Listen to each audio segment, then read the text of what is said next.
ಜೀವನದಿ ಕಾವೇರಿ ಕೋಟ್ಯಾಂತರ ಜನರ ದಾಹ ನೀಗಿಸೋ ಅನ್ನದಾತರ ಬದುಕನ್ನ ಬಂಗಾರ ಮಾಡೋ ಮಹಾತಾಯಿ. ಕಾದ್ರೆ ಕಾವೇರಿ ಹುಟ್ಟೋ ಜಾಗದಲ್ಲೇ ಒಡಲಿಗೆ ವಿಷ ಸೇರ್ಪಡೆಯಾಗ್ತಾ ಇದೆ. ನದಿ ಬಣ್ಣ ಬದಲಾಗ್ತಾ ಇರೋದನ್ನ ನೋಡಿ ಜನ ಬೆಚ್ಚಿ ಬಿದ್ದಿದ್ದಾರೆ.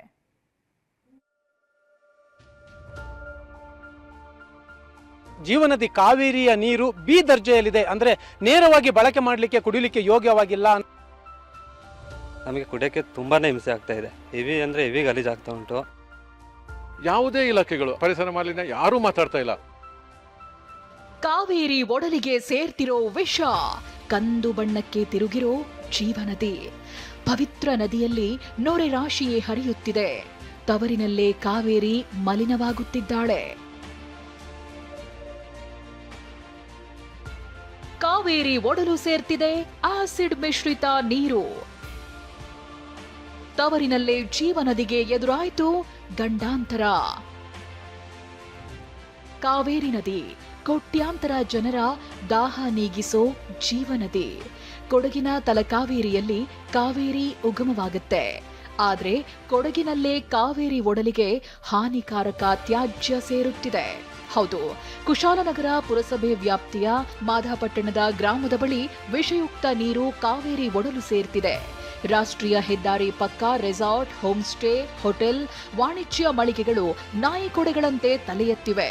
ಕೊಳಚೆ ನೀರನ್ನ ನೇರವಾಗಿ ಕಾವೇರಿ ನದಿಗೆ ಬಿಡ್ತಿದ್ದಾರೆ.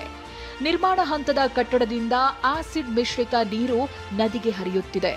ಇದರಿಂದ ನದಿಯಲ್ಲಿ ನೊರೆ ಮೇಲೇಳ್ತಿದ್ದು ಪರಿಶುದ್ಧವಾಗಿದ್ದ ನದಿ ನೀರಿನ ಬಣ್ಣ ಬದಲಾಗಿದೆ. ಇಲ್ಲಿ ಗೊಜ್ಜೆ ನೀರು ಎಲ್ಲ ತುಂಬಾನೇ ಬರ್ತಾ ಉಂಟು. ಹೋಟೆಲ್ ಆಗಿರ್ಬೋದು, ಇಲ್ಲಿ ಸುತ್ತಮುತ್ತ ಎಲ್ಲ ನೀರು ಒಳಗೆ ಹೋಗ್ತಾ ಇರೋದು. ನಮಗೆ ಕುಡಿಯೋಕ್ಕೆ ತುಂಬಾನೇ ಹಿಂಸೆ ಆಗ್ತಾ ಇದೆ. ಹೆವಿ ಅಂದ್ರೆ ಹೆವಿ ಗಲೀಜಾಗ್ತಾ ಉಂಟು.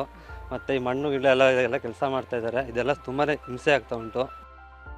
ಕಾನೂನನ್ನ ಗಾಳಿಗೆ ತೂರಿ ಹೋಟೆಲ್, ರೆಸಾರ್ಟ್ನವರು ತ್ಯಾಜ್ಯ ನೀರನ್ನ ಬಿಡ್ತಿದ್ದಾರೆ. ಆದ್ರೆ ಮಾಲಿನ್ಯ ನಿಯಂತ್ರಣ ಮಂಡಳಿ, ಪುರಸಭೆ ಹಾಗೂ ಜಿಲ್ಲಾಡಳಿತ ಮಾತ್ರ ಕ್ಯಾರೆ ಅಂತಿಲ್ಲ.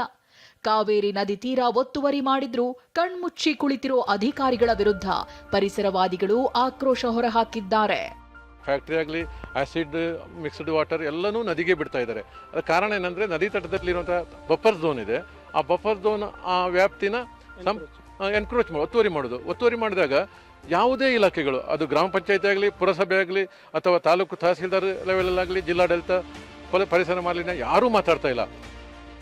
ರೈತರ ಜೀವನಾಡಿ, ಕೋಟ್ಯಾಂತರ ಜನರ ಬಾಯಾರಿಕೆ ನೀಗಿಸೋ ಜೀವನದಿ ವಿಷವಾಗಿ ಬದಲಾಗ್ತಿದೆ. ವಿಷಯುಕ್ತ ನೀರಿನಿಂದ ಜಲಚರಗಳಿಗೂ ಸಂಚಕಾರ ಎದುರಾಗಿದೆ. ಇನ್ನಾದ್ರೂ ನಿದ್ದೆಗೆ ಜಾರಿರೋ ಅಧಿಕಾರಿಗಳು ಎಚ್ಚೆತ್ತುಕೊಳ್ಬೇಕಿದೆ. ಗೋಪಾಲ್ ಸೋಮಯ್ಯ, ಟಿವಿ9 ಕೊಡಗು.